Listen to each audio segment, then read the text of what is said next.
अस्सलाम वालेकुम, welcome back to my channel. आज मैं आपके साथ बेसन से बनने वाली बहुत स्वीट मिठाई की रेसिपी शेयर कर रही हूँ, जिसे मैं बग़ैर खोए और बग़ैर मिल्क पाउडर के बनाऊँगी, बहुत ही कम इंग्रेडिएंट्स के साथ।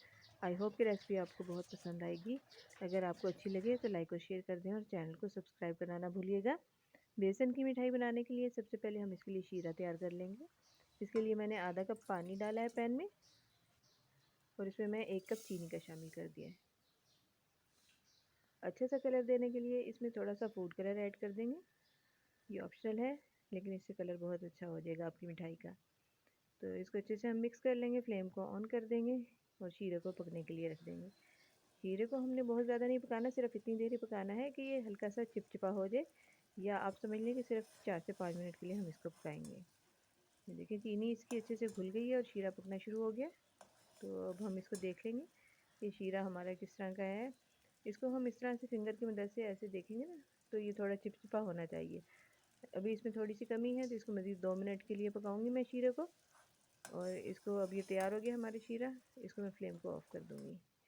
पैन को मैंने चूल्हे पर रखा है, उसमें 1 कप मैंने घी का शामिल कर दिया और 1 कप ही बेसन का शामिल कर दिया। घी में बनाएंगे हम, और हो सके तो देसी घी में बनाएंगे। बेसन को हम अच्छे से भून लेंगे।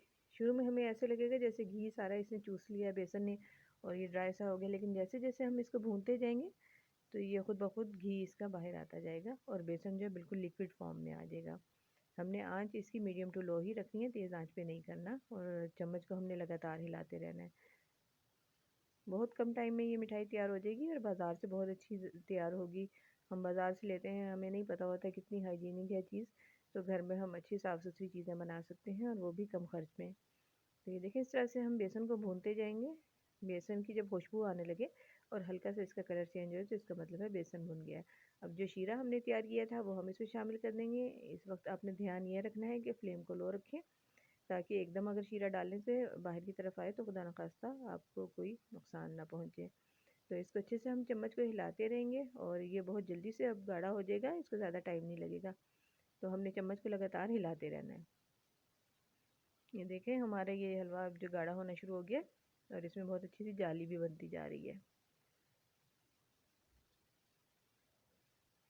बहुत ही कम इंग्रेडिएंट्स के साथ तैयार हो गई है। ये देखें बहुत हमने अच्छा सा इसको बस मिक्स कर लेना है। ये देखें यहाँ पर ये बिल्कुल रेडी हो गया, क्योंकि इसने बिल्कुल अपना पैंदा छोड़ दिया और किनारे भी छोड़ दिए, और ये इकट्ठा होना शुरू हो गया, और इसमें एक अच्छी सी जाली भी बन गई है।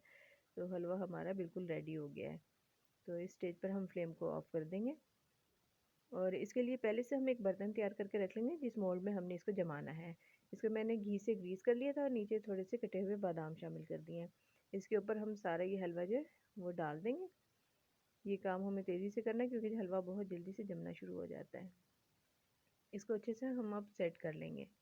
ये देखिए इसको मैंने सेट कर लिया एक साइड पर, और इसके ऊपर दोबारा से थोड़े से बादाम मैंने कटे हुए डाल दिए हैं, ताकि बहुत अच्छी लुक आ जाए इसके ऊपर से भी। और अब जब ये ठंडा हो जाएगा थोड़ा सा, तो फिर हम इसमें निशान लगा लेंगे और पीसेस काट लेंगे इसके। और इसको सेट होने में तकरीबन 2 से 3 घंटे लगेंगे, जब ये कम्प्लीटली सेट हो जाएगा। इस तरह से हम इसको निशान लगा लेंगे, जिस शेप में भी हमें काटना हो, शक्करपारे की शेप में काटना हो या स्क्वायर शेप में काटना हो, तो इस तरह से हम इसको निकाल लेंगे। हमारी बेसन की मज़ेदार बर्फ़ी या मिठाई तैयार है। आई होप कि रेसिपी आपको बहुत अच्छी लगी होगी। रेसिपी अच्छी लगी हो तो लाइक और शेयर ज़रूर कर दिया करें, और मुझे अपना फ़ीडबैक देना ना भूलिएगा, और दुआ में याद रखिएगा। Thanks for watching.